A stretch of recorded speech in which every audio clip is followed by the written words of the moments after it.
Gavin alluded earlier to Tank's comments yesterday. One of the things that he said was he felt maybe you guys were a little tired, a little fatigued going into that Packers game. Right? Thank you. Okay. Thank you. I mean, I'm glad you're saying that. Everybody tired in the playoffs. When the playoffs going, man, whatever it takes. You know, you got San Francisco tired right now, and Kansas City. It's a long year, but it's a lot sweeter when you're hosting that. Right? Exactly. I don't know what that was about. Man, big shout out to the homie Martin Talk Cowboys because, oh my gosh, this is exactly what I was talking about. This right here, you got two dudes on the same team as Demarcus Lawrence. There was a lot of y'all that wanted to leave comments and want to explain away the weak-minded comments that Demarcus Lawrence let come out of his mouth on First Take by saying he didn't want to give the media anything to twist and turn. You don't think saying we was tired is giving the media something to twist and turn? Stop using that dumb excuse, bro. When you're playing sports, when you are a competitor, bro, when you're an athlete, literally saying I'm tired is one of the worst things you can possibly do. That is one of the first roadblocks for an athlete to truly become great, is being able to overcome being tired. What did Jimmy Johnson say? Exhaustion makes cowards out of men. There's a reason that's a saying, bro. So now that y'all are trying to defend Demarcus Lawrence for what he said on First Take to Stephen A. Smith, now we have his own teammates coming out and not just disagreeing with him, but almost disgusted at the idea of we were tired. Demarcus Lawrence got to come out and fix what he said, because in my original video, I said I didn't want to make this a video of like, hey, we need to get rid of D-Law or anything like that. But damn, bro, that mentality is wild. And knowing that that whole locker room isn't on the same page, knowing that that wasn't some trained up answer that everyone's going to give across the board, or just something that everyone was on the same page with, knowing that answer came from him. And another dude on that defense and a guy on that offense vehemently disagreed. It's making me feel some type of way, y'all. It's making me feel some type of way, y'all. And when you start to think about it, and you start to look back at it, and you think about how this defense has let us down time after time again, whether it was against the Green Bay Packers Dak's rookie year, whether it was against the LA Rams the year the Cowboys really could have made a real run in 2021 and we got run all over, or whether it was against the Green Bay Packers this year, bro.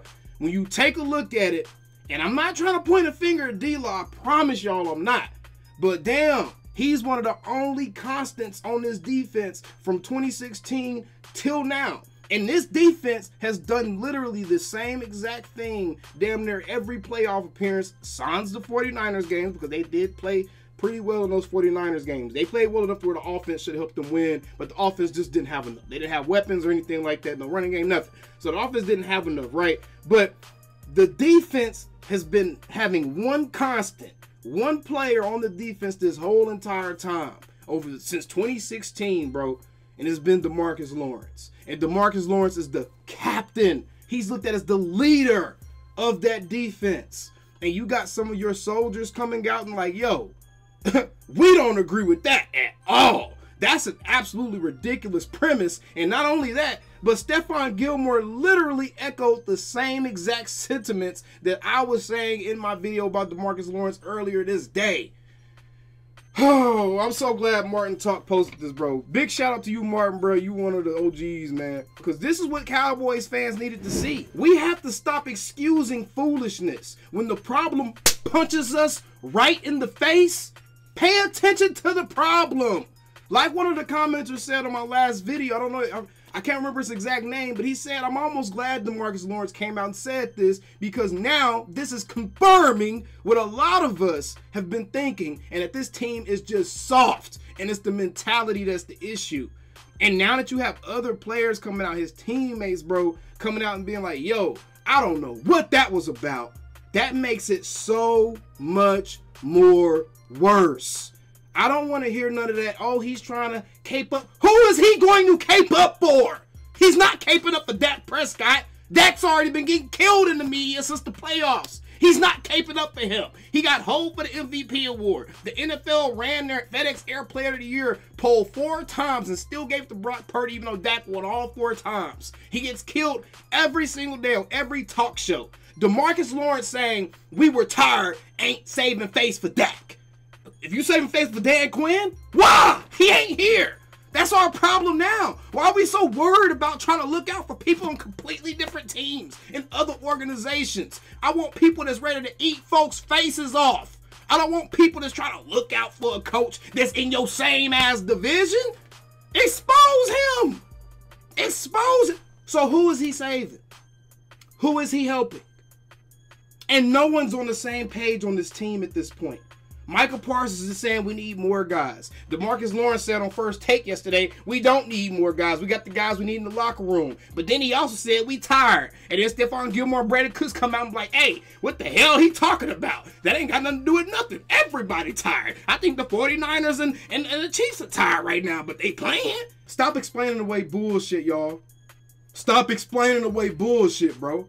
Stop trying to make it seem like that because people are sharing their opinions and they're giving their thoughts on something that's legitimately indicative of an actual issue with the fabric, the makeup of the Cowboys. You got players coming out, not thinking of the consequences, bruh. That's the biggest issue above all things, is that he wasn't afraid to come out and say, I was tired.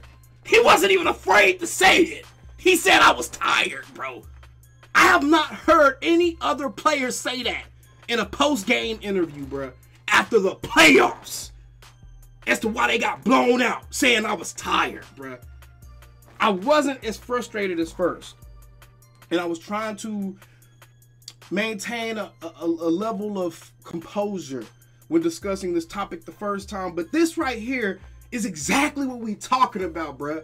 And yes, I care. Don't tell me to calm down. Y'all got to realize I'm a Dallas Cowboys content creator. I'm a social media influencer. I have a public platform based off of the Cowboys. That means when the Cowboys get embarrassed, you damn Skippy, some of that embarrassment is going to rub off on my black ass. The same slander and foolishness the Cowboys players got to hear, trust me, when those commenters are done commenting crazy stuff on their stuff, they coming right over here or to other Cowboys channels. So you damn right, I'm personally invested if the players come out and say something that's going to be damn near impossible to try to explain away or to try to make look good in some kind of light. UV light, sunlight, I don't know what kind of light that comment could have looked good in, bro. But thank you, Stephon Gilmore, for letting me know it's at least some players in this locker room that ain't, bruh, that ain't on that soft, coddled, hot boy, Dallas, big-time Hollywood ass environment BS. Saying we was burnt out, whether it was physically or mentally, all you're telling me, if you're saying you were burnt out mentally, the pressure not going nowhere. The Dallas Cowboy criticism's not going anywhere. So guess what? You're going to be burnt out every single year. We're going to get the same excuse every single year. And like I said, we have a defensive captain on this team by the name of Demarcus Lawrence that's been here since, what, 10 years. And we've seen this defense do exactly what they did against Green Bay multiple times now. There's one constant. And that mentality that he was comfortable coming out and just displaying is wild. And yes, I know D-Law's the dude that we're going to punch him in the face. We're going to, raw, nigga. He's great for a good sound bite before a hot game. He's great for that, bro. Physically, I get it. He's a freaking monster. But mentally, bruh, heart, what do you have? What do you have? Thank goodness for Stephon Gilmore, Brandin Cooks, man. We still the same damn Cowboys, bruh. Look how he's shaking his head at that BS. I see y'all next one, bro. Peace. Calling me, texting me, paging me, asking me, am I still them boys? Y'all usually check on me. Listen. I'm still them boys. Hey! Woo! Hey! I'm still them boys.